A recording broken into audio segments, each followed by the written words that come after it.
c'est important que l'on communique sur nos marques et qu'on leur redonne un petit peu tout le sens qu'elles doivent avoir en termes de réassurance et de repères pour nos clients.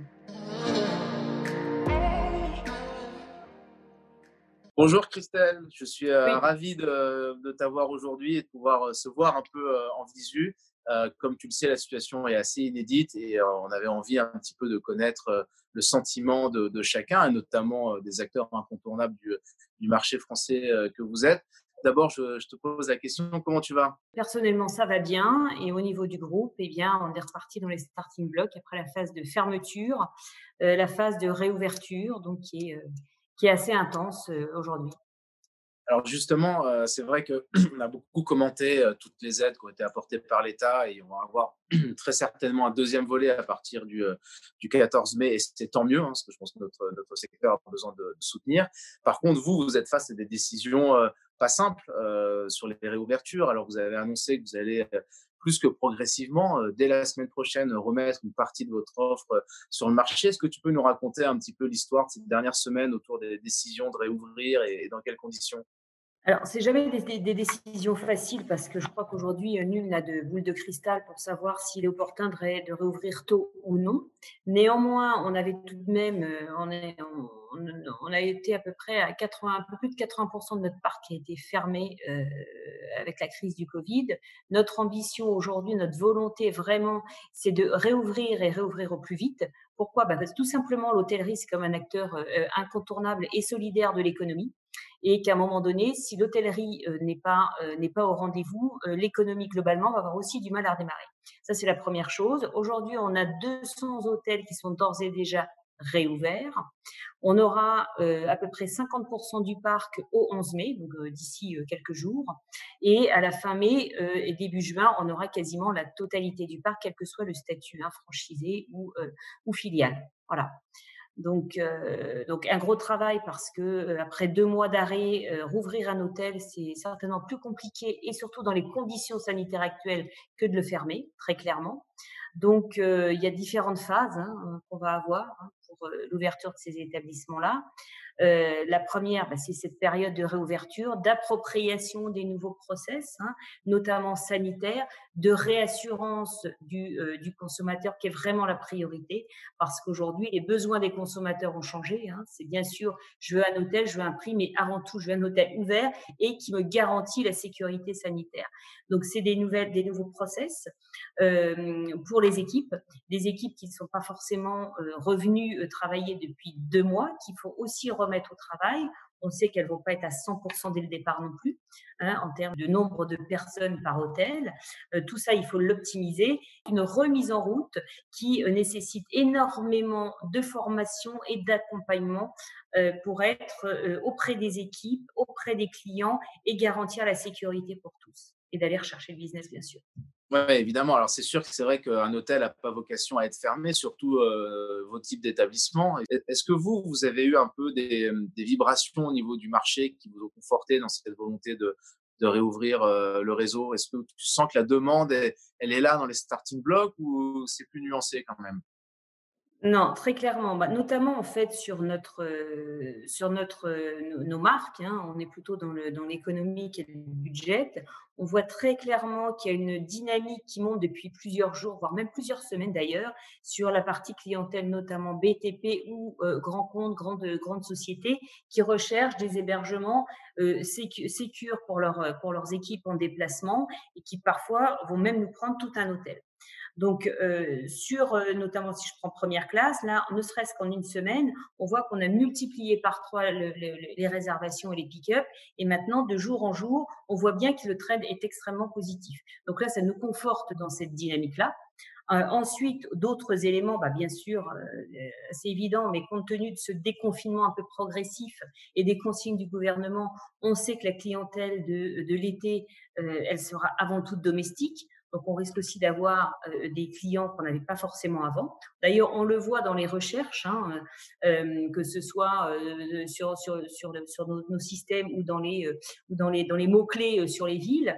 Il y a une vraie montée, en fait, une vraie recherche des clients. Alors, ils ne convertissent pas encore parce que je pense qu'ils attendent un petit peu les dernières nouvelles, on va dire, les dernières instructions du gouvernement en termes de est-ce que je pourrais aller au-delà de 100 kilomètres et c'est jusqu'à quand, etc. Mais il y a une recherche, on voit que les gens, après 2 mois de confinement, ils ont aussi envie de prendre l'air, aussi envie de retrouver de la famille. Donc, et on sait que ça va se passer en France. Donc, on a de grandes chances de récupérer toute une clientèle qui, aujourd'hui, ne venait peut-être pas forcément dans nos hôtels, ou en tout cas qui n'avait pas l'intention de rester en France. Donc, c'est une clientèle domestique, très clairement. Certainement, pour une partie, une nouvelle clientèle.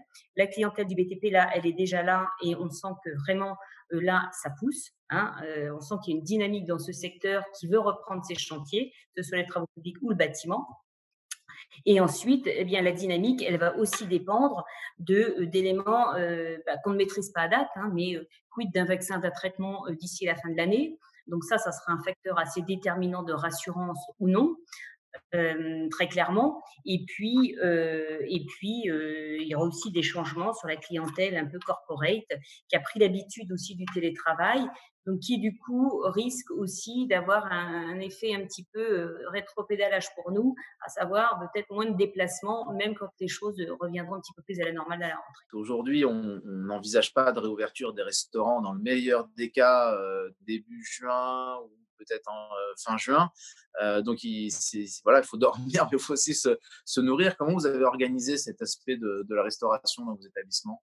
Alors, sur le petit déjeuner déjà, donc on a des process en fait qui ont été établis, 2 choix en fait, soit à emporter, soit, en fait, à emporter dans sa chambre, donc avec un choix du client qui se passe lors du check-in notamment, qui, fait savoir ce qu'il souhaite pour le lendemain. Sur la partie restauration, même chose, hein, même système, hein, plutôt en room service ou en tout cas aller pick-up à la réception après avoir fait son choix, dans un choix bien sûr qui devient limité. Donc on fait un système plutôt à emporter, mais en tout état de cause, le client, on le sert et effectivement, si les restaurants ne sont pas ouverts et si nous, on n'est pas en capacité de répondre à son besoin, c'est aussi problématique. Donc on se devait d'organiser aussi toute la partie F&B dans nos hôtels. Ce qui aura d'ailleurs forcément des changements probablement dans l'avenir, soit de nouveaux services, soit en tout cas d'offres qui vont devoir diamétralement, à mon avis, évoluer dans nos établissements. Alors, tu l'évoquais un petit peu tout à l'heure, c'est vrai que le cœur du business dans le secteur, il y a évidemment l'activité saisonnière pour certaines typologies d'acteurs, mais sur l'hôtellerie d'affaires, on vit surtout du lundi au vendredi et de septembre à aller avril pour faire des choses un peu sommairement. Tu as évoqué que les gens avaient pris l'habitude de travailler en téléconférence ou en visioconférence. On ne sait pas trop le climat économique dans lequel on va se retrouver en septembre par rapport peut-être des arbitrages sur des budgets de déplacement professionnels. Est-ce que tu vois des tendances de fond? Alors évidemment, on n'a pas de boule de cristal, on ne sait pas ce qui va se passer, mais est-ce que tu penses que finalement cette crise, elle va garder des marqueurs durables dans la façon dont les clientèles traditionnelles utilisaient nos services? Progression encore plus forte du digital, hein, notamment dans les moyens de réservation, mais aussi dans les usages. Donc tout ce qui est technologique, hein, c'est quand on parlait de paperless, c'est aussi le e-checking, le e-checkout. Ce sont des choses qui vont limiter tout usage, on va dire, un peu plus traditionnel, où l'hôtellerie avait un peu de mal d'ailleurs à s'y mettre. Donc je pense que ça va être un accélérateur. On aura des clients au comportement aussi différents, avec des besoins différents. Et on le voit très bien, cette crise a aussi engendré une demande forcément de rassurance. Bien sûr, rassurance sanitaire, mais aussi en termes de flexibilité de réservation. Donc aujourd'hui, y avoir du prépaiement qui n'est plus annulable, etc. En tout cas pour les mois qui viennent, mais je crains que ce soit une tendance au plus long cours. La flexibilité sera des arguments probablement du client, en tout cas une des attentes pardon, du client, ce qu'il faudra tenir compte. Voilà. Flexibilité et le last minute, c'était déjà une tendance, mais alors là, pour le coup, je pense que ça va encore s'accélérer. Alors, on l'avait entendu de la part de vos partenaires, parce que évidemment, vous fonctionnez beaucoup sur un réseau de partenaires, d'investisseurs. Groupe du Louvre investit lui-même, mais il a des partenaires franchisés. Comment ça se passe, les relations, quand on est effectivement confronté à un ennemi commun ou à une difficulté commune? On a eu vraiment à cœur d'avoir une communication accrue, renforcée et de proximité, malgré l'éloignement. Donc c'est vrai que pour du coup, les outils technologiques nous ont bien aidés. Et on a à peu près eu des échanges sur la situation avec le bureau de représentants des franchisés et avec l'AIFE pour Louvretel, à peu près tous les 10 jours, dans lesquels on a échangé non seulement bien sûr sur les situations, mais également sur les différentes propositions ou aides qu'on a pu mettre à leur disposition. Voilà. Et toi, tu vois, juste pour pas faire de la fiction, évidemment, mais est-ce qu'il y a dans les usages, dans les produits ou dans les équipements, tu penses qu'il y a des choses qui vont s'accélérer? On a un petit peu parlé de la restauration, on a parlé qu'on allait digitaliser un petit peu, tu avais évoqué rapidement peut-être des nouveaux services. Alors, on ne sait pas si tout se fera, mais c'est quoi aujourd'hui un peu les réflexions que vous avez à l'esprit par rapport à ça? Bah, on pense que c'est bon, que toute crise génère des opportunités, c'est un grand poncif. Néanmoins, je pense qu'on vient de passer une crise telle que celle-ci, elle est forcément un accélérateur de transformation. Et en tout cas, il faut savoir le saisir. Alors, quelles vont être les transformations de demain? Nul n'est devin, mais on sait qu'il y a des tendances de fond.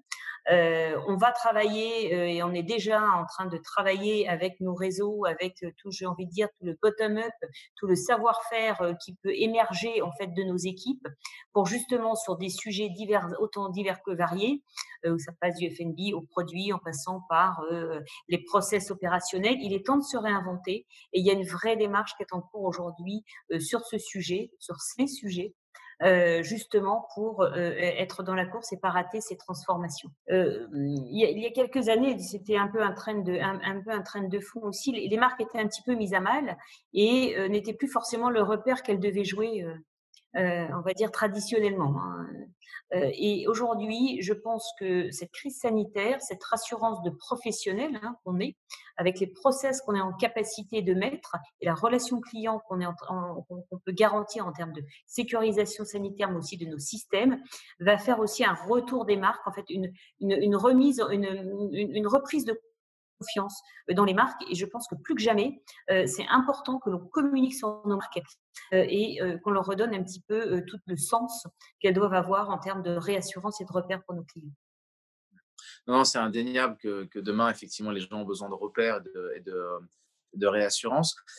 Petite, petite parenthèse sur ce qu'ont été l'accompagnement du gouvernement à date. Est-ce que tu penses que les mesures qui ont été prises, on jugera ensuite du bilan, mais est-ce qu'à date, tu penses qu'elles ont été bien dimensionnées pour soutenir en cette première étape le secteur?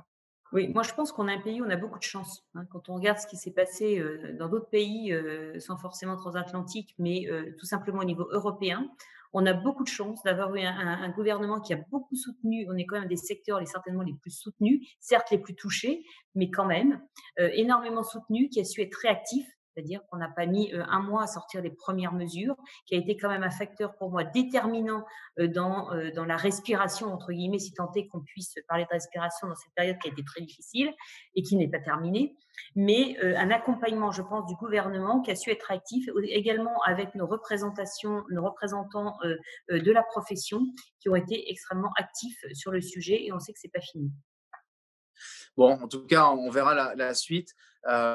Christelle, merci beaucoup. Je voulais quand même souligner, et tu connais mon petit côté fleur bleue, je suis très ému de voir au travers de tous ces entretiens tout l'engagement, le professionnalisme et de voir que tous les professionnels du secteur, même s'ils ont bien conscience des difficultés qu'on a, bah, sont plutôt dans l'action, à essayer de remettre un petit peu les choses en marche. Je trouve que ça vient conforter la très belle image d'aventure humaine que ce secteur a. On parlait à tort, j'imagine, je pense même de distanciation sociale. Le social, au contraire, doit être au cœur de ce qu'est notre métier.